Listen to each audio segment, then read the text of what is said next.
Shalom. Mana suaranya jemaat yang dikasihi? Shalom. Shalom. Puji Tuhan. Kita angkat suara lagi sama-sama katakan Merry Christmas yuk. 1, 2, 3. Merry Christmas. Puji Tuhan, hari ini TLCC bisa bersama-sama Bapak Ibu, kakak adik, saudara sekalian untuk merayakan Natal yang indah di tahun 2025 ini. Mari kita siapkan hati untuk beribadah bersama-sama yuk. Kita akan fokus kepada Tuhan. Kita akan merenung sejenak atas semua kebaikan Tuhan yang Tuhan telah berkati sepanjang tahun ini. Mari kita berdoa.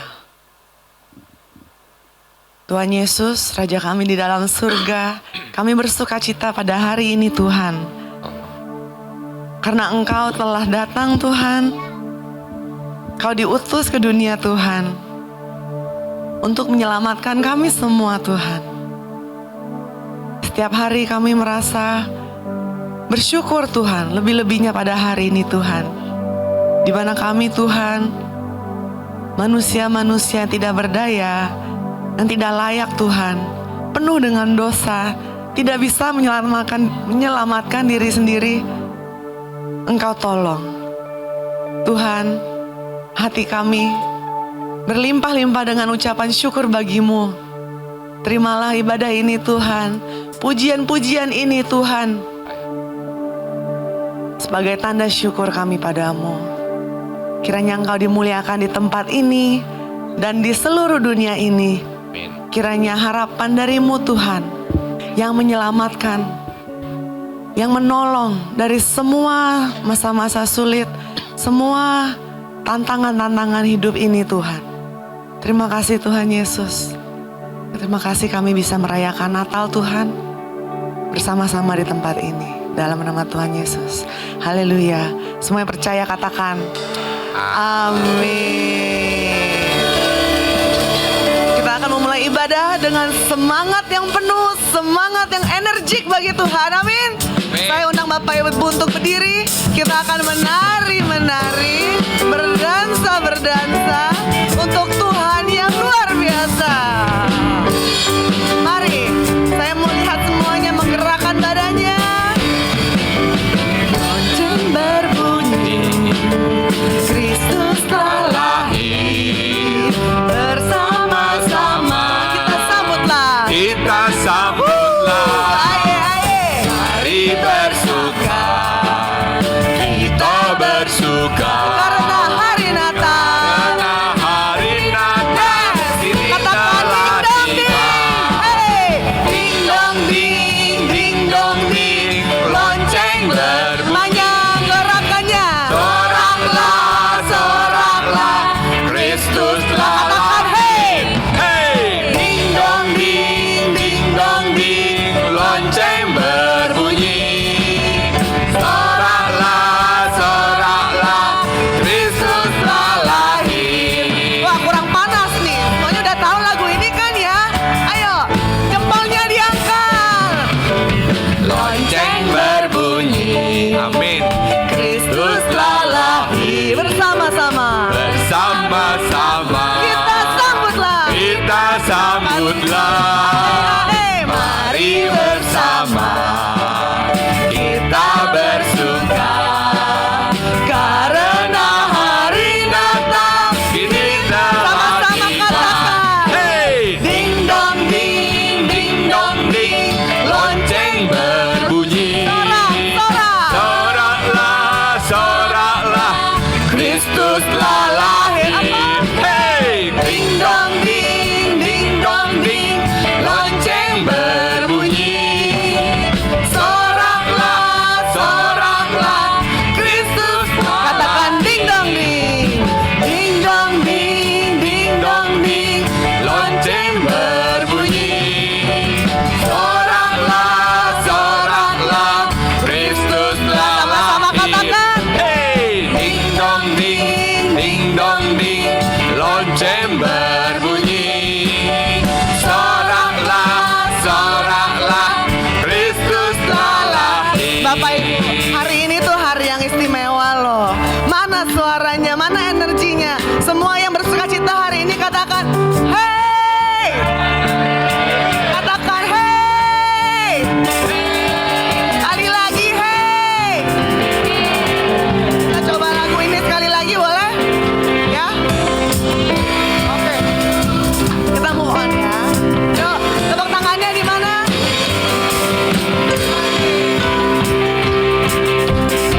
Semangat ya, sama-sama ya. Hai dunia bersukalah, Tuhan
kasih.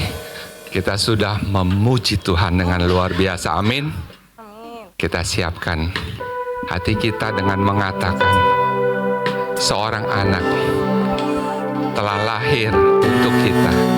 Mari Bapak Ibu, semua kita nyanyikan lagu ini sebagai lagu doa kita untuk masuk ke dalam firman Tuhan pada pagi hari ini.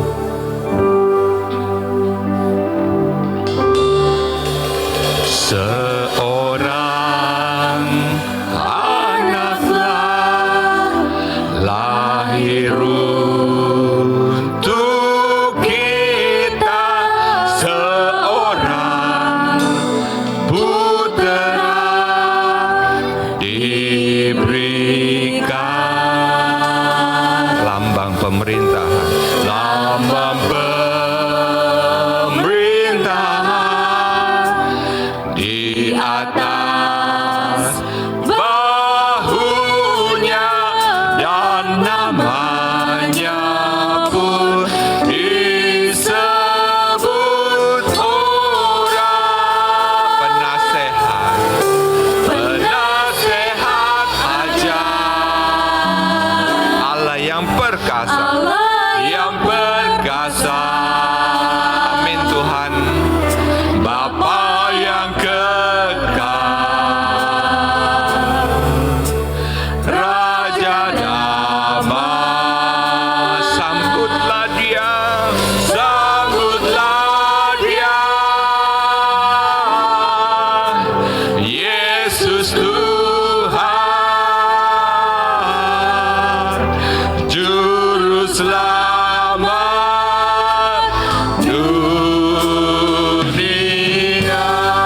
Kita serukan dengan sungguh kepada Tuhan. Seorang anak,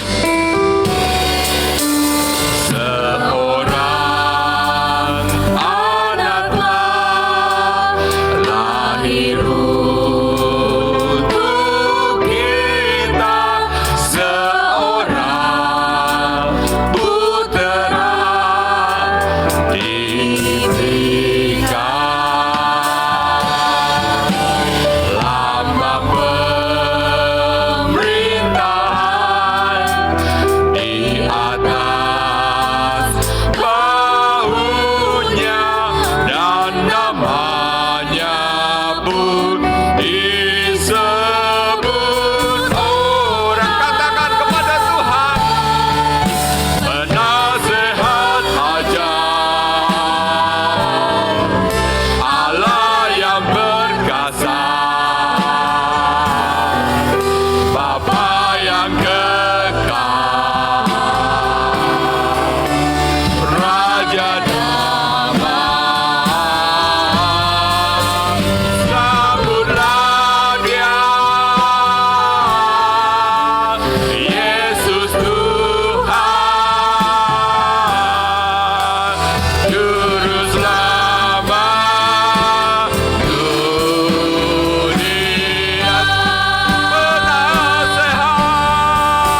kita berdoa.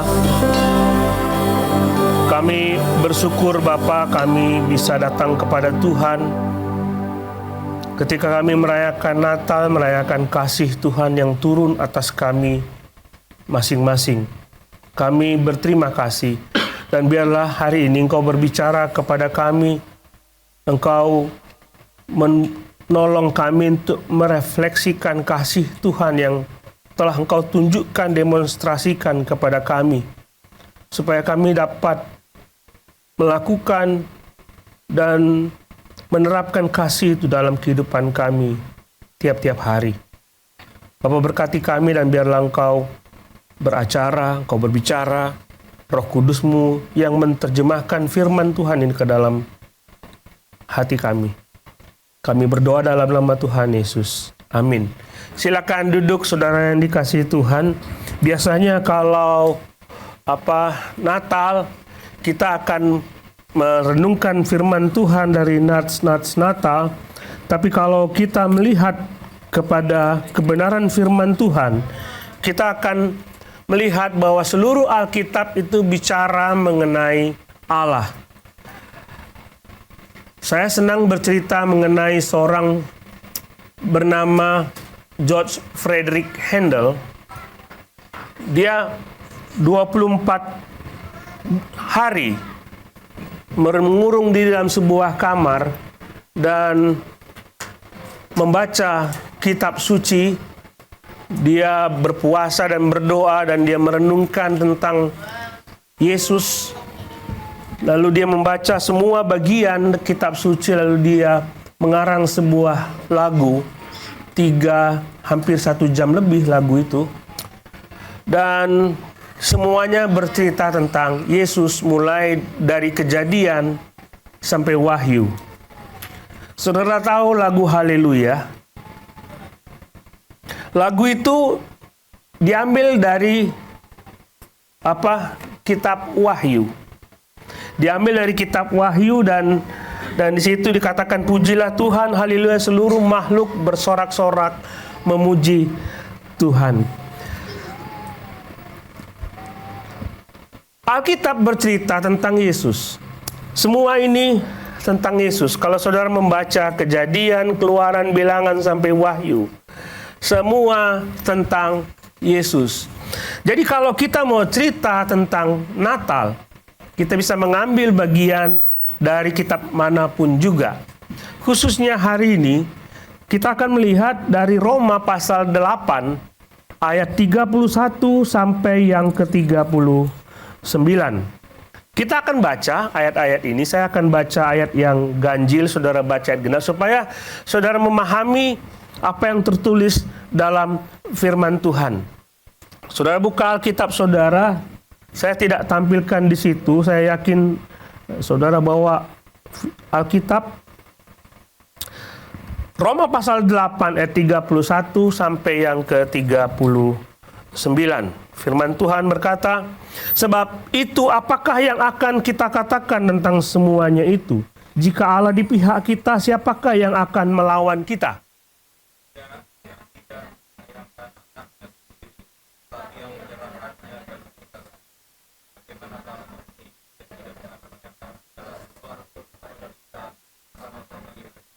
Siapakah yang akan menggugat orang-orang pilihan Allah? Allah yang membenarkan mereka. Siapakah yang akan menghukum mereka?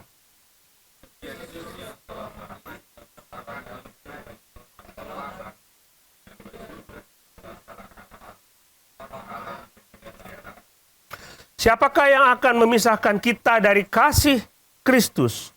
Penindasan atau kesesakan, atau penganiayaan, atau kelaparan, atau ketelanjangan, atau bahaya, atau pedang?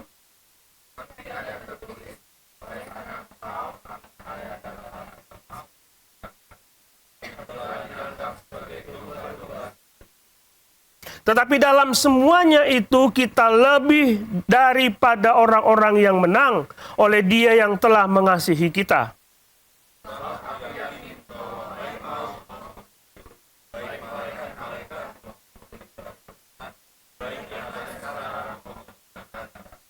Atau kuasa-kuasa baik yang di atas maupun yang di bawah, ataupun suatu makhluk lain tidak akan dapat memisahkan kita dari kasih Allah yang ada dalam Yesus Tuhan kita. Agak bergetar memang kalau bicara mengenai kasih Tuhan. Saudara bayangkan ketika malaikat-malaikat duduk menjaga domba di padang dan ada malaikat bersorak-sorak di surga di atas langit dan bercerita kepadanya, Yesus lahir hari ini bagimu. Itu mematahkan anggapan orang-orang Farisi dan ahli Taurat bahwa Allah itu tidak terjangkau. Jadi dalam pikiran orang-orang Yahudi, dalam pikiran orang-orang Farisi, Allah itu adalah Allah yang transenden. Seperti filsuf pada waktu itu, Aristoteles juga mengatakan Allah adalah Allah yang tidak terjangkau dan tidak dipahami oleh manusia. Allah itu nun jauh di sana yang tidak bisa datang kepada kita. Semua menganggap seperti itu. Bahkan orang-orang Yahudi menyebut nama Tuhan tidak berani dengan menyebut nama Yahweh. Mereka menyebut nama Adonai. Karena mereka menganggap bahwa Allah itu terlalu suci untuk dijamah, terlalu suci untuk dipahami, terlalu suci untuk dekat kepada kita. Tapi malam itu ketika Tuhan datang mengumumkan berita itu kepada Yusuf, kepada gembala, Allah yang nun jauh di sana, Allah yang transenden yang tidak dijangkau itu menjadi Allah yang imanen.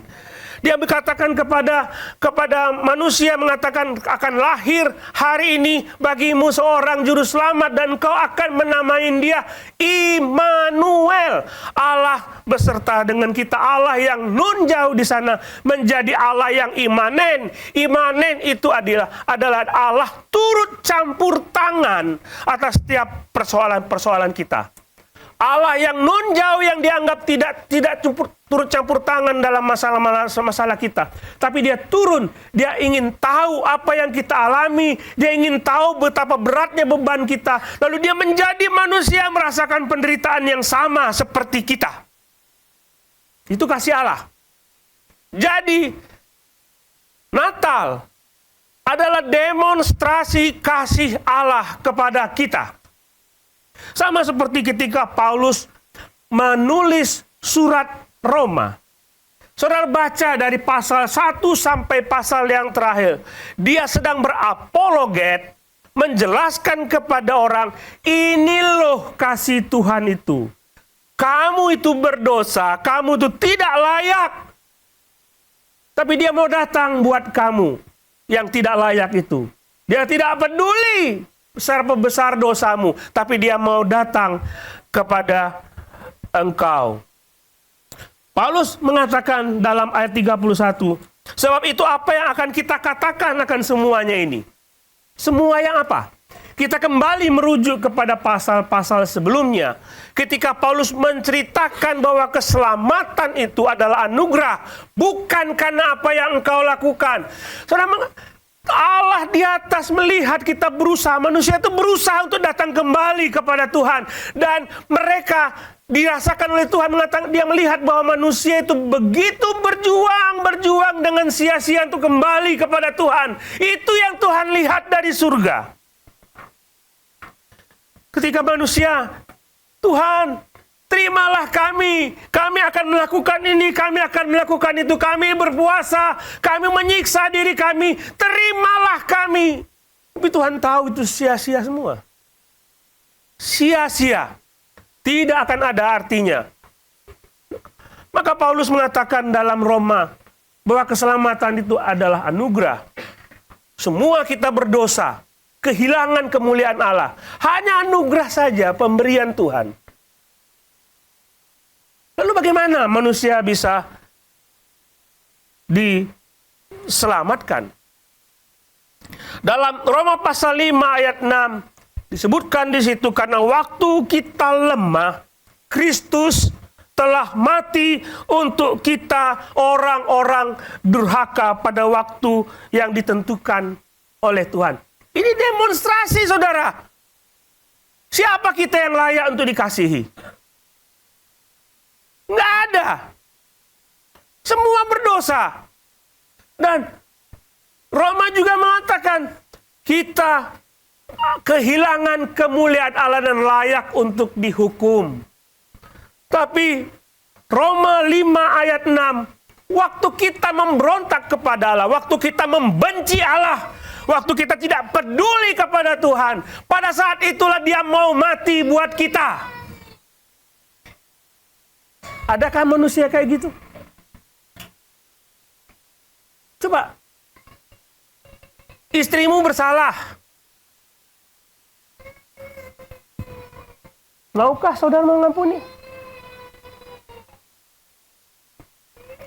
Kalau kita pakai standar kita, saya tidak mau mengampuni. Tunggu dia berubah dulu. Tunggu dia berubah dulu. Baru saya mau mengampuni. Kalau Allah pakai standar kita, mati kita. Nggak dapat anugerah itu.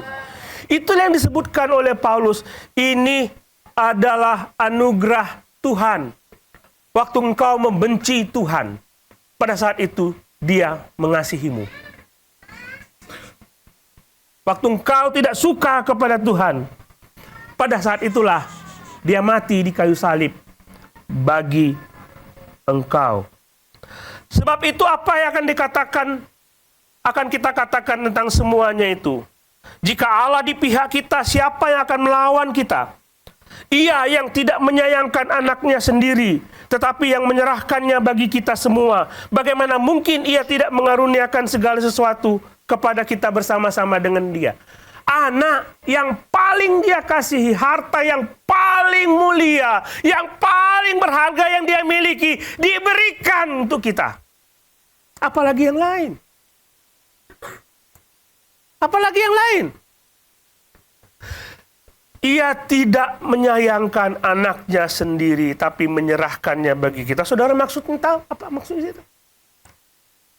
Anaknya tidak disayangkannya, tapi Dia berikan kepada kita, mati di atas kayu salib.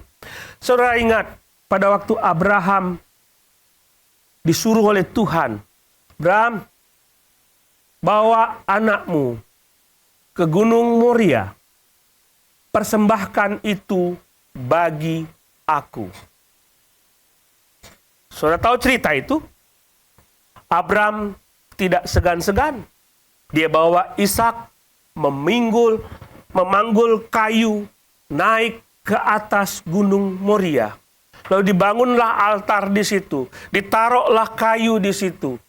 Dan ketika dia lihat Ishak sudah diikat di situ, apa yang dilakukan oleh Abraham? Dia angkat pisau siap untuk menyembelih anaknya. Beribu tahun setelah itu, Tuhan mengatakan, Abraham, jangan potong anakmu, jangan sembelih anakmu, jangan.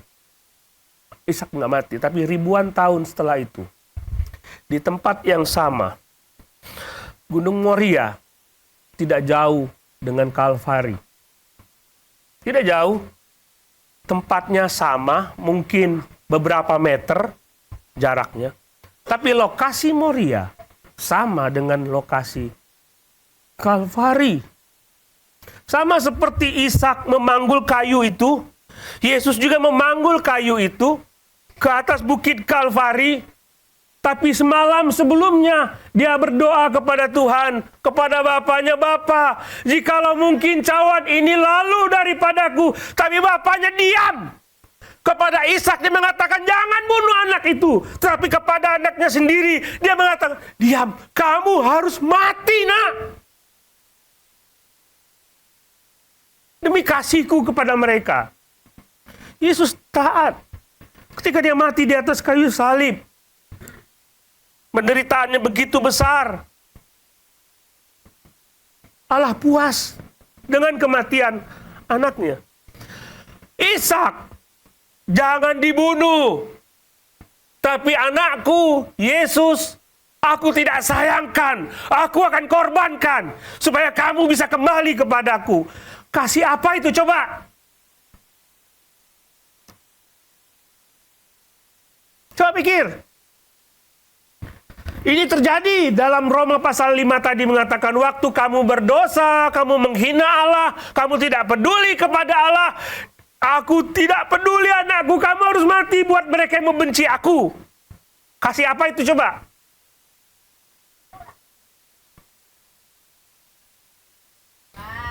Coba pikir, kasih apa itu? Dia mengasihimu. Nggak ada di antara kita mau mengorbankan anak kita untuk orang lain. Ada?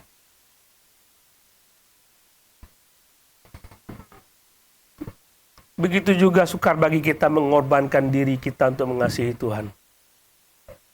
Sulit. Tuhan aja kita tolak walaupun kita sudah merasakan kasih-Nya. Sulit sekali kita untuk mengasihi Dia. Sulit sekali. Kasih itu terlalu besar. Korban yang paling mahal pun dilakukan, diberikan untuk mewujudkan kasih itu. Bagaimana dengan kita? Sukar untuk berkorban, bukan? Kalau Allah mengasihimu dengan cara demikian, bagaimana dengan cara kasih saudara kepada Dia? Rela berkorban? Hal kecil pun sukar sekali untuk kita korbankan kepada Tuhan. Ada ayat yang paling menyedihkan Tuhan. Yohanes mencatat itu dalam Yohanes pasal 1 ayat 11. Dia berkata, Ia datang kepada milik kepunyaannya. Tetapi orang-orang kepunyaannya itu tidak menerima Dia. Dibayangkan begini. Orang-orang Israel itu penuh dengan dosa, menghina Tuhan bertahun-tahun, berpuluh-puluh tahun. Sebuah bangsa yang selalu menghina Tuhan, tegar tengkuk. Berkali-kali diampuni berdosa lagi, berkali-kali diampuni berdosa. Itu ribuan tahun, saudara. Sejak mereka lahir sebagai bangsa. Bahkan mereka menjadi bangsa yang besar. Mereka selalu menolak Tuhan. Lalu Tuhan kembalilah anakku, kembalilah, kembali. Pada waktu dia lahir di Bethlehem itu, dia datang kepada milik kepunyaannya. Apa yang dilakukan oleh orang-orang Israel terhadap dia? Ditolak mentah-mentah. Apakah Allah tahu bahwa mereka akan menolak? Tahu nggak? Waktu Yesus memutuskan untuk turun, lahir di Bethlehem, dan mati di atas kayu salib, apakah Allah tahu bangsa Israel akan menolak Dia? Tahu nggak? Kenapa Dia mau turun? Kenapa Dia masih mau turun? Coba pikir. Karena Dia mengasihi. Dia mengasihi. Pikirlah, coba pikir. Apakah Dia tahu ketika Dia mau menebus saudara, saudara akan mengecewakan Dia tiap-tiap hari? Tahu nggak? Tapi kenapa Dia mau mati buat saudara? Kenapa? Because He loves you so much. Berkali-kali saudara bersalah dan berdosa kepada Tuhan, tangannya selalu terbuka. Mari nak pulang, mari nak makan, mari nak tinggal bersamaku. Selalu tangannya terbuka. Lalu apa tanggapan kita? Bodoh amat Tuhan. Kita mengasihi Tuhan kalau Dia mengasihi kita. Kita mengasihi Tuhan kalau Dia memberikan berkat kepada kita. Dan kita menghina Dia kalau Dia memberikan penderitaan kepada kita. Itukah balasan kasih kepada Tuhan? Saudara, tidak berhenti sampai di situ. mengikut Tuhan, saudara dipilih oleh Tuhan, Dia menunjukkan kasih-Nya, dan saudara terima Dia sebagai Tuhan dan Juru Selamat. Mengikut Tuhan bukan berarti tidak ada tantangan. Firman Tuhan berkata, siapakah yang akan menggugat orang-orang pilihan Allah? Allah yang membenarkan mereka. Siapa yang akan menghukum mereka? Kristus Yesus yang telah mati, kan tak mungkin. Kita dipilih, Dia tidak bisa menyangkal kamu saya pilih, ya karena konsekuensi dengan pilihan itu tetap menjadi milik Dia. Benar kan?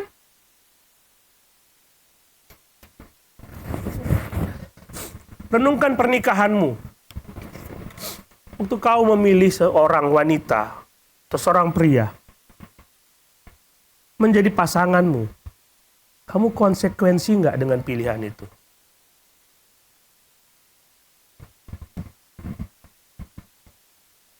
Konsekuensi nggak? Aku memilih engkau menjadi teman hidupku. Tidak peduli apa yang akan dialami nanti. Engkau jelek, engkau bagus, engkau cantik, engkau menderita, engkau cacat, aku tetap sayang kepadamu. Itu kan Tuhannya. Dia tetap konsekuensi kepada pilihannya. Allah, siapa yang menggugat orang-orang pilihan Allah? Allah yang membenarkan mereka.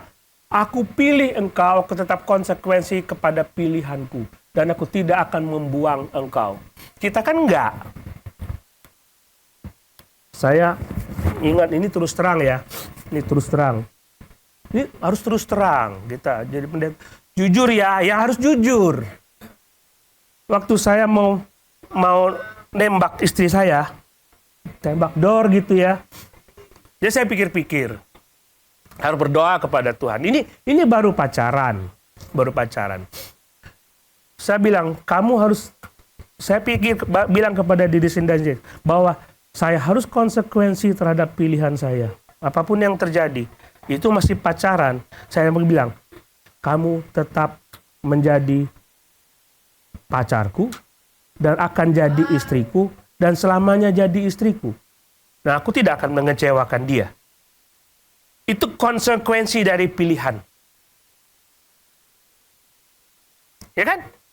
Konsekuensi dari pilihan. Allah ketika memilih engkau, Dia komitmen. Aku tidak akan membuang engkau, aku akan membela engkau, seterusnya. Nah, kita kembali kepada penderitaan. Waktu kita dipilih oleh Allah dan kita diselamatkan oleh Allah, mengikut Tuhan itu nggak gampang. Mudah. Enggak. Karena standar kasih kita berbeda dengan standar kasih Allah. Lalu dilihat di sini, siapakah yang menggugat orang-orang pilihan Allah? Allah membenarkan, nggak mungkin digugat, nggak mungkin dibuang. Siapa yang menghukum mereka? Yesus sudah mati bagi kita, kita nggak mungkin lagi dihukum. Bahkan Dia duduk di sebelah kanan menjadi pembela bagi kita. Dia bela kita. Ada banyak tuduhan-tuduhan yang dilakukan oleh iblis atau orang lain terhadap kita bahwa Allah tidak mengasihimu. Ingat Ayub. Ketika Ayub menderita, istrinya bilang apa? Tinggalkan Tuhanmu. Tuduhan. Tuhan tidak mengasihimu lagi. Tuduhan. Tapi apa kata Yesus? Aku menjadi pembelamu. Aku tetap bersama denganmu. Ketika tuduhan-tuduhan itu datang kepada kita bahwa kita tidak dikasihi oleh Allah, Yesus malah menjadi pembela kita. Siapakah yang akan memisahkan kita dari kasih Kristus? Jadi ini dipakai oleh para teolog untuk mengatakan bahwa sekali kita selamat, tetap selamat. Allah tidak pernah bermain-main dengan pilihannya. Allah tidak pernah bermain-main dengan kasih-Nya. Karena Dia sekali mengasihi, selamanya Dia mengasihi kita. Selamanya Dia mengasihi kita. Dia mengatakan begini, siapakah yang akan memisahkan kita dari kasih Kristus? Penindasan, kesesakan, aniaya, kelaparan, ketelanjangan, bahaya atau pedang seperti ada tertulis. Oleh karena engkau, kami ada dalam bahaya maut sepanjang hari. Karena aku mengikuti engkau. Ketelanjangan, aniaya, penganiayaan, kelaparan, bahaya selalu mengikut kami. Waktu kita ikut Yesus, ini pasti ada. Nggak mungkin tidak ada. Akan ada banyak godaan yang membuat saudara meninggalkan Tuhan. Tapi apakah saudara begini? Apakah saudara akan mengatakan aku tetap ikut Yesus sekalipun ada penindasan, sekalipun ada kesesakan, sekalipun akan ada aniaya, sekalipun lapar, sekalipun Tuhan tidak menolong aku akan tetap ikut Dia. Apakah itu menjadi komitmen saudara? Dengan dasar apa? Apakah saudara mengatakan aku pasti kuat, aku pasti mengikuti Tuhan? Lihat Daniel. Sangkal Tuhanmu, sembahlah patung ini, maka engkau akan hidup. Sadrak, Mesak, Abednego. Tapi mereka bilang, seandainya Tuhan tidak menolong kami, kami tidak akan menyembah patung itu. Kekuatan apa yang dimiliki oleh Sadrak, Mesak, Abednego ketika dia mengatakan hal itu? Stefanus, dia di hadapan orang-orang yang sedang memegang batu dan ingin melempari dia dengan batu. Sangkal Tuhanmu atau bantu ini akan melempari engkau. Apa dia bilang? Aku melihat Allah, Yesus pembelaku, duduk di atas tahta yang telah mati bagi aku. Kenapa Stefanus bisa seperti itu? Kenapa? Apakah dia punya kekuatan? Saudara, ayat ini terus mengatakan, oleh sebab tertulis, oleh karena engkau kami ada dalam bahaya tiap-tiap hari. Kami telah dianggap sebagai domba-domba sembelihan. Kami akan merasakan itu ketika kami mengikuti engkau. Tapi kami tahu bahwa Tuhan tidak pernah meninggalkan kami sekalipun kami mengalami itu semua. Kenapa? Kita lihat dalam ayat 37 disebutkan di situ. Ayat 37. Tetapi dalam semuanya itu, kita lebih daripada orang-orang menang oleh Dia yang telah mengasihi kita. Dasarnya bukan karena kita mengasihi Allah. No. Kasih kita labil. Kasih Allah stabil. Dasarnya adalah kasih Allah. Kasihnya itu menguatkan kita. Dia mengasihi kita. Maka kita mengatakan, sekalipun aku mati, biarlah aku mati, aku tetap mengasihi Allah. Itu bukan karena kasih kita kepada Dia, tapi karena kasih Dia kepada kita. Saudara lihat, Dia mati bagi kita untuk menembus dosa kita. Tapi dalam perjalanan hidup, Dia tetap pelihara kita dengan kasih-Nya. Sehingga apapun cobaan yang saudara alami, Dia tidak lepas kasih-Nya kepada kita. Nggak lepas. Tidak akan lepas. Selama-lamanya tidak akan lepas. Tidak akan lepas. Ada satu cerita, ini film lama, saya tidak tampilkan, saudara bisa cari Dick and Rick Hoyt. Rick lahir dalam kandungan, dia divonis bahwa dia tidak akan menjadi orang yang normal. Tapi orang tua menyatakan, aku tetap ingin anak ini lahir, kami akan pelihara dia, menjaga dia. Maka Rick lahir dengan keterbatasan fisik. Dia cacat seumur hidupnya dan tidak mungkin bisa sembuh. Satu kali Rick masih kecil, dia melihat triathlon. Tahu triathlon ya? Benar ya? 3 lomba itu, berenang, bersepeda, maraton. Jadi dia melihat itu dan bilang kepada bapaknya, aku mau ikut itu. Bagaimana orang yang tidak bisa berjalan bisa ikut itu? Sukar sekali, tidak bisa jalan. Tapi akhirnya bapaknya membuat dia sebuah kursi roda yang bisa dibawa kemana-mana.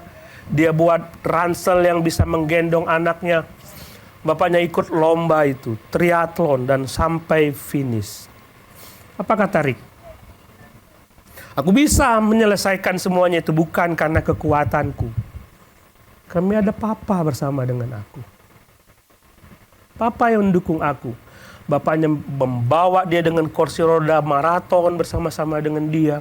Bapaknya menggendong dia dan berenang lewatin selat. Bapaknya juga bersepeda menggendong dia. Finish. Dan mereka melakukan itu reguler. Bertahun-tahun. Selalu ikut lomba. Dia terkenal sebagai Iron Man. Orang yang perkasa. Tapi Rick mengatakan, kalau aku bisa melakukan itu, bukan karena aku, tapi karena ada Papa. If you can love your God, not because of your love, because His. Kalau kau mampu mengasihi Tuhan, bukan dengan kemampuan kasihmu, tapi karena Dia memberikan kasih kepada engkau. Kasihnya tidak berkesudahan, kekal selama-lamanya. Dan dia akan membawa saudara kembali ke surga dan duduk makan bersama-sama dengan kita. Bagaimana prakteknya bagi kita? Bagaimana kita menerapkan kasih itu? Yesus mengatakan, kasihilah Tuhan Allahmu dengan segenap hatimu, dengan segenap akal budimu, dengan segenap kekuatanmu. Dan kasihilah sesama manusia seperti dirimu sendiri. Tidak ada seorang pun yang bisa mengasihi Allah kalau dia tidak mengasihi sesamanya. Tidak ada seorang pun yang bisa mengasihi sesama kalau dia tidak bisa mengasihi Allah. Semua terkait. Bohong kalau kita mengatakan aku mengasihi Allah tapi membenci sesama kita. Saudara, kalau Allah rela berkorban untuk mewujudkan kasih-Nya kepada kita, apakah kita juga mau melakukan hal yang sama? Berkorban demi kasihku kepada Tuhan.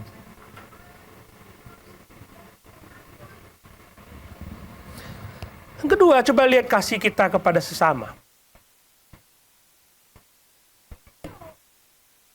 Standar kasih kita dengan standar kasih Allah memang berbeda. Allah mengasihi kita apapun tanpa syarat. Kita mengasihi sesama biasa dengan syarat. You love me, I love you. You hate me, I hate you. Begitu manusia. Kalau asa Allah mengasihimu tanpa syarat, maukah engkau mengasihi orang lain juga tanpa syarat? Sebelah kiri kanan mungkin ada istrimu, ada anakmu, ada orang tuamu. Bisakah saudara mengatakan I love you tanpa syarat? Aku mengasihimu tanpa syarat. Engkau selingkuh, I still love you. Berat nggak? Lihat Hosea. Berkali-kali istrinya selingkuh, I still love you. Saudara, kita udah melewati tahun 2025. Mungkin kita kurang kasih. Kurang berkorban untuk mengasihi Allah. Maukah kita tahun 2026 melakukannya lebih lagi? Karena mengatakan kasihlah Tuhan Allahmu dengan segenap hatimu, bukan separuh-paruh. Dengan segenap akal budimu, pikiran kita, dengan segenap kekuatanmu. Mungkin belum sepenuhnya kekuatan kita berikan untuk mengasihi Allah. Maukah kita melakukan itu di tahun 2026? Mengasihi Tuhan lebih lagi, mengasihi sesama lebih lagi. Mari kita berdoa.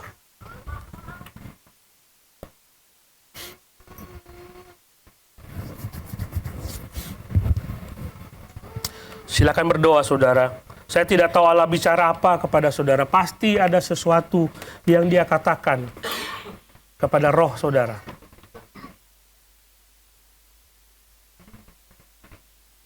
Kalau selama ini saudara sudah meninggalkan kasih Allah, maukah engkau kembali kepada Dia? Selama tahun 2025 saudara mengecewakan Dia, maukah saudara kembali kepada Dia?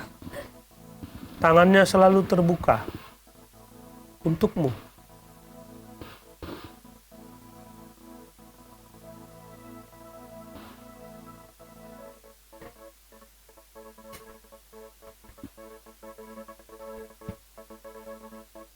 Berdoalah kepada Tuhan. Sampaikan komitmenmu kepada Tuhan. Kalau ada kasih yang selama ini retak, baik antara suami istri, antara saudara satu sama lain, anak dan orang tua, maukah itu dipulihkan dengan kasih yang sempurna?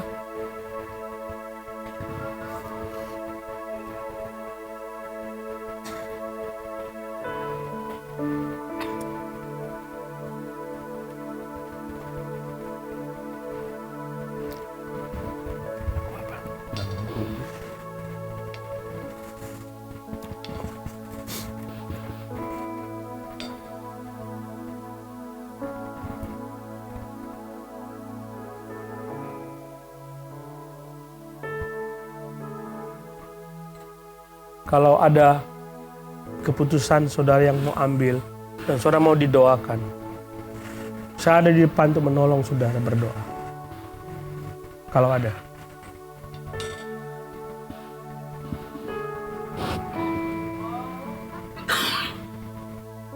Bapa di surga, berkatilah anak-anak-Mu. Hamba-Mu yakin bahwa Tuhan berbicara kepada Tuhan. Ini hari Natal. Hari kasih Tuhan yang turun atas kami. Biarlah kami mengasihi-Mu dengan segenap hati kami. Kami mengasihi-Mu dengan tulus, ikhlas. Kami mengasihi sesama kami, orang tua kami, anak-anak kami, istri kami, suami kami, bahkan sesama kami yang lain, bahkan orang-orang yang membenci kami. Kami tetap kasihi. Karena kasih Allah itu ada di dalam diri kami. Bapak, kalau ada komitmen yang kami ambil bersama-sama, hamba-Mu berdoa, dengarkanlah doa anak-anak-Mu saat ini. Setiap komitmen yang mereka ucapkan kepada Tuhan, biar Tuhan mendengarkan. Di dalam nama Tuhan Yesus. Amin.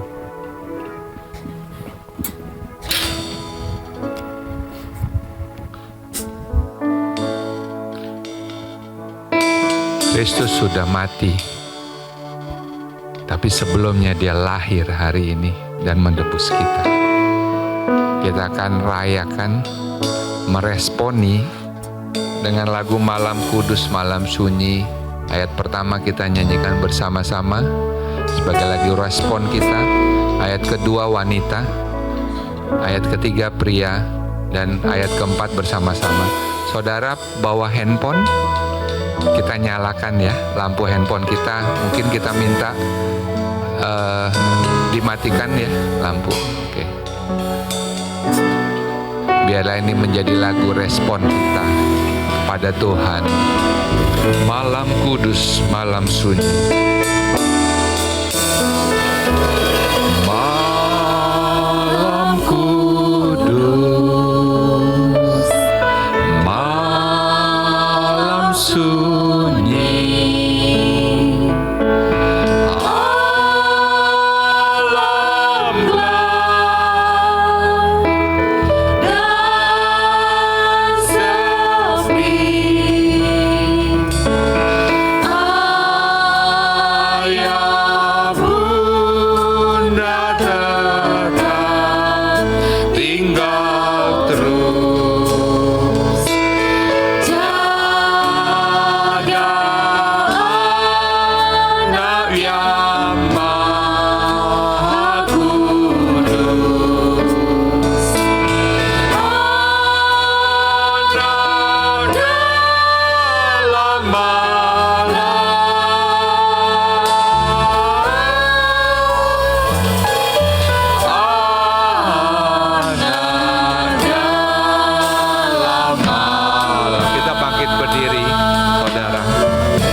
kita katakan lagu ini.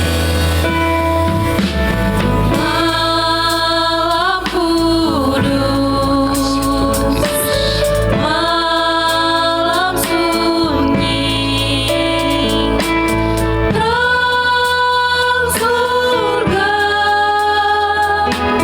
tak tepi. Amin. Bala surga menyanyi ria.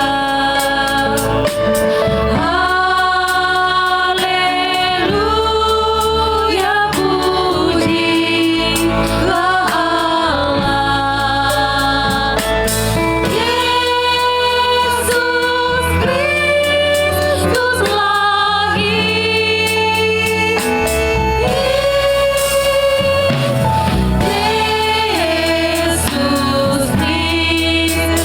lahir. Yang pria ayat 3 ya.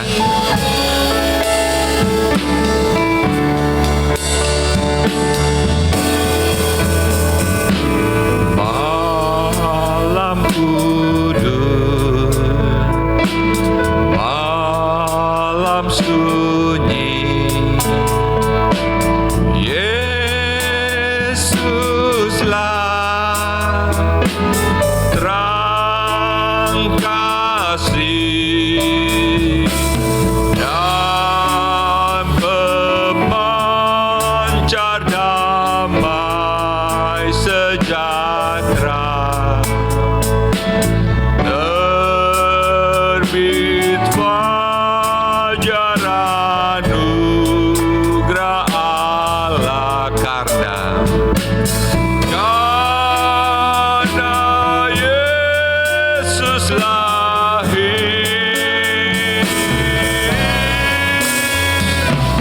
Karena Yesus lahir. Bersama-sama katakan. Boleh diangkat saudara di atas kepala ya. Malam kudus, malam sunyi, malaikat terus puji. Mari turut mengumandangkan haleluya, haleluya kepada Tuhan. Juru selamat dunia, Juru selamat dunia, Juru selamat dunia, Juru selamat dunia. Terima kasih, silakan duduk kembali.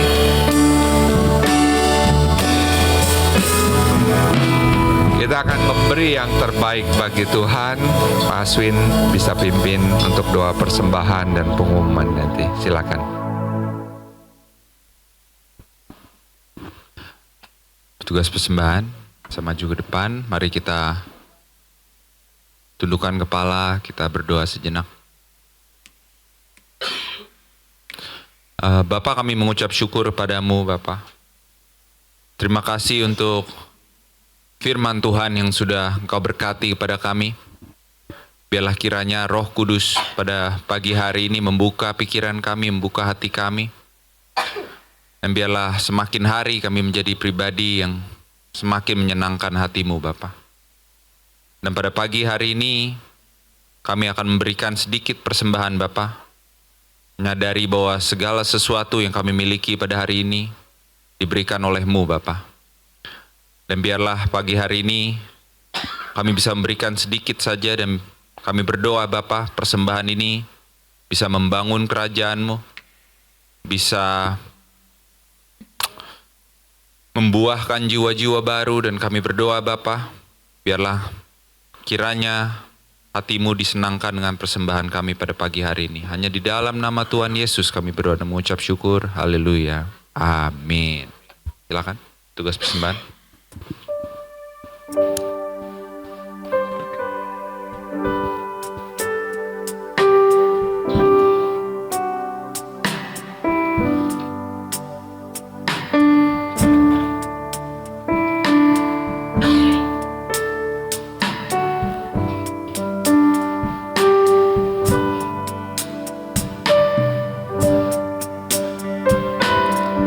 Good morning church, selamat pagi. Shalom. Selamat Natal untuk kita semua, dan berbahagia, bersuka cita bila kita bisa beribadah Natal pada pagi hari ini ya. Mungkin saya ingin mengundang untuk, mungkin ada di antara kita ada yang pagi hari ini pertama kali hadir di TLCC. Bisa angkat tangan mungkin? Anybody yang pertama kali hadir pada pagi hari ini? Semua udah ya? Nah? Oh, ada Daniel ya? Daniel kembali. Iya. Oh, ada ya?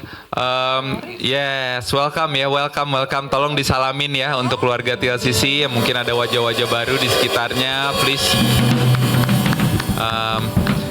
Bukan suatu kebetulan, saya yakin, untuk kita semua bisa berada di sini pada pagi hari ini. Kita terus mendoakan ya, bisa memiliki keluarga baru, bisa memiliki sahabat-sahabat baru, dan pada pagi hari ini bila ada orang-orang baru di antara kita, ini adalah suatu jawaban doa kita ya. Terima kasih untuk Pastor Muhsin yang sudah menyampaikan firman Tuhan yang luar biasa, untuk kita lebih menyadari lagi bagaimana kita harus mengasihi orang lain karena Tuhan sudah terlebih dahulu mengasihi kita ya. Itu aja mungkin dari saya. Happy holiday ya. Nanti sehabis ini have coffee or tea, berbincang-bincang, dan saya yakin bahwa maksudnya semangat Natal ini harus kita bawa terus, bukan hanya untuk keluarga TLCC di sini, tapi untuk bisa menjadi berkat bagi orang-orang di luar sana. Thank you Jesus. Saya undang Pastor Muhsin untuk menutup ibadah kita pada pagi hari ini. Thank you Pastor. Kasih. Kita berdiri saudara, kita akan berdoa menutup ibadah kita. Bapa di surga, Bapa yang mengasihi kami bersyukur Natal ini sungguh istimewa bagi kami. Kami kembali kepada Tuhan dan merenungkan kasih kami semula kepada Tuhan.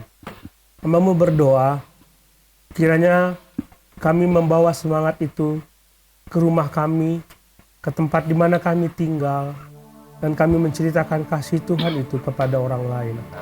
Hamba-Mu berdoa, berkatilah jemaat-Mu, pulihkanlah kasih mereka, tolonglah mereka untuk dapat terus menghidupi firman Tuhan dalam kehidupan mereka sehari-hari. Bapa, Engkau mendengar menjadi pergumulan mereka. Engkau menjawab apa yang doa mereka. Engkau mengabulkan apa yang menjadi permohonan mereka. Kalau ada keluarga yang berantakan, Tuhan Kau segera pulihkan. Kalau ada teman-teman kami yang sakit, Tuhan sembuhkan. Tuhan pulihkan dengan segera. Bapa, terima kasih. Kami berdoa untuk teman-teman kami.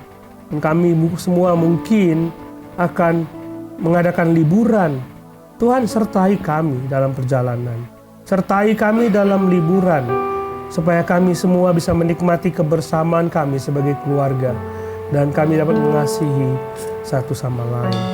Jemaat yang dikasihi Tuhan, pulanglah dengan membawa damai sejahtera dari Allah Bapa. Pulanglah karena kasih Tuhan Yesus Kristus selalu serta dengan engkau sampai selama-lamanya. Kiranya kekuatan dan penghiburan dari Roh-Nya yang kudus menguatkan engkau supaya engkau hidup kudus tak bercacat di hadapan-Nya. Kasih Tuhan beserta denganmu di dalam nama Tuhan Yesus. Amin. Mari kita akhiri ibadah dengan tarian dan pujian bagi Tuhan. Yes, sama-sama katakan.